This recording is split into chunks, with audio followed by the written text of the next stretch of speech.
मंजिलें भी ज़िद्दी हैं, रास्ते भी ज़िद्दी हैं, देखते हैं कल क्या होगा।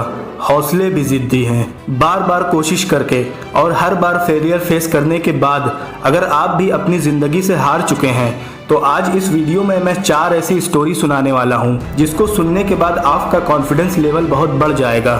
एक बच्चा जिसकी एज जब सिर्फ 10 साल की थी, पेरेंट्स का डाइवोर्स हो गया, माँ ने दूसरी शादी कर ली। कुछ दिन तो वो दादी के साथ रहें, लेकिन उसके बाद सौतेले भाई के साथ रहने लगे। आप समझ ही गए होंगे मैं किसकी बात कर रहा हूँ। मैं बात कर रहा हूँ बिजनेस टाइकून रतन टाटा जी की। बात 1998 की है, जब रतन टाटा ने इंडिका कार का प्रोजेक्ट मार्केट में काफ़ी मेहनत के बाद लॉन्च किया था, जो उनका ड्रीम प्रोजेक्ट था, जिसका बाज़ार में रिस्पांस अच्छा नहीं था, जिसकी वजह से कंपनी बेचने के कगार पर आ गई थी।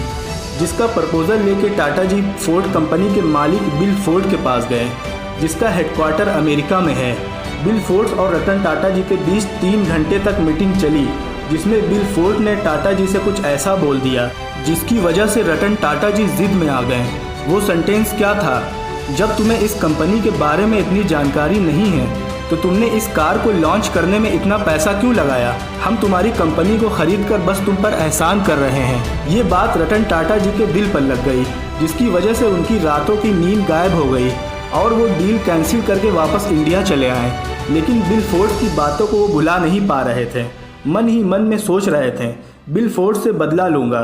फिर रात दिन एक करके इतनी मेहनत किया और कंपनी की ग्रोथ बढ़ने लगी। वहीं दूसरी तरफ 2008 में एक वक्त ऐसा आया जब फोर्ड कंपनी दिवालिया होने के कगार पर आ गई। तब रतन टाटा जी ने फोर्ड कंपनी की जगुआर और लैंड रोवर को खरीदने का प्रपोजल रखा, जिसकी वजह से बिल फोर्ड को सबसे ज्यादा नुकसान हुआ था। बिल फोर्ड ने इस प्रपोजल को खुशी खुशी स्वीकार किया और ठीक पहले वाले सेंटेंस को इस बार भी दोहराया, लेकिन इस बार वो रतन टाटा जी के एहसानमंद थे। बिल फोर्ड ने कहा, आप हमारी कंपनी को खरीद कर हम पर एहसान कर रहे हैं। अगली कहानी एक लड़की की है जिसका जन्म 1987 में पाकिस्तान में हुआ था, जिसको बचपन से पेंटर बनने का शौक था, लेकिन 18 साल की उम्र में उसके घर वाले उसकी ज़बरदस्ती शादी करा देते हैं। ठीक इसके 2 साल के बाद उसका ख़तरनाक एक्सीडेंट हो जाता है, जिसमें वो बच्चे जन्म देने की एबिलिटी को खो देती है। एक नॉर्मल इंसान होता तो यहाँ पे क्या करता? यहीं से पूरी ज़िंदगी रोता रहता और अपने सारे सपने भूल जाता। यहीं से होती है विनर और लूज़र की पहचान। उस लड़की ने सबसे पहले एक एक करके अपने सारे डर को ख़त्म किया, जिसमें सबसे बड़ा डर उसके डाइवोर्स का था, और तय किया कि वो किसी और पर निर्भर नहीं रहेगी और अपनी ज़िंदगी खुद जिएगी। जिसका कहना था, मैं मेरे शरीर की वजह से कैद हूँ पर मेरा मन आज़ाद है और मेरी आत्मा भी, और मैं अब भी बड़े सपने देख सकती हूँ।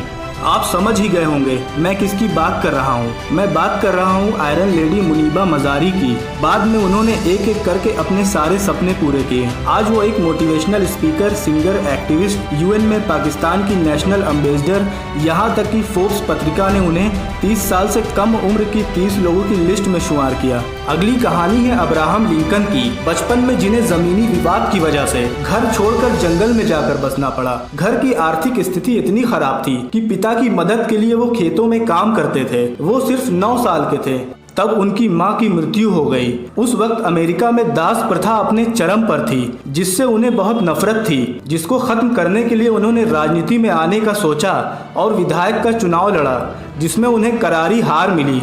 उनका सब कुछ खत्म हो गया। लेकिन कोई बेवकूफ़ ही होगा जो उस वक्त आगे बढ़ने का सोचेगा। लेकिन ये बंदा भी जिद्दी था, जिसके एक के बाद एक कांग्रेस में कई नॉमिनेशन रिजेक्ट कर दिए गए, लेकिन इस बंदे ने हार नहीं मानी, ट्राई करता रहा। फाइनली 1860 में उसे अमेरिका का 16वां राष्ट्रपति चुन लिया गया। कुछ ऐसी ही कहानी है सदी के महानायक अमिताभ बच्चन की, जिन्हें जॉब की तलाश में दिल्ली में भटकना पड़ा था। किसी दोस्त के कहने पर उन्होंने ऑल इंडिया रेडियो में अप्लाई किया, जहां उन्हें ये कहकर रिजेक्ट कर दिया गया कि तेरी आवाज़ बहुत मोटी है। कोई और होता तो यहीं पर हार मान लेता और नॉर्मल लाइफ जीने लगता, लेकिन इस बंदे को तो कुछ बड़ा करना था। फाइनली 1968 में ये बंदा निकल गया फिल्मों की नगरी मुंबई में अपनी किस्मत को आजमाने, जहां जिंदगी इतनी आसान नहीं थी। एक के बाद एक लगातार 13 फिल्में रिजेक्ट हो गई, जिसके बाद उन्हें पहली फिल्म जंजीर में कामयाबी मिली। उसके बाद ये डूबा हुआ सितारा फिर से उभरने लगा और काफी सारी फिल्में इनकी सुपरहिट होने लगी, जिसके चलते उन्हें 4 बार national film award, Padmashri, Padma Bhushan और फिर पद्म विभूषण मिला। दोस्तों, आपको ये जानकर हैरानी होगी, 95% लोग कुछ नया ट्राई करने से डरते हैं, लेकिन एक बात याद रखना, अगर ये लोग आपकी तरह सोचते हैं तो यहाँ तक कभी ना पहुँच पाते। अगर आपको ये वीडियो अच्छी लगी तो वीडियो को लाइक, शेयर, सब्सक्राइब करें। मिलते हैं अगली वीडियो में, तब तक के लिए गुड बाय।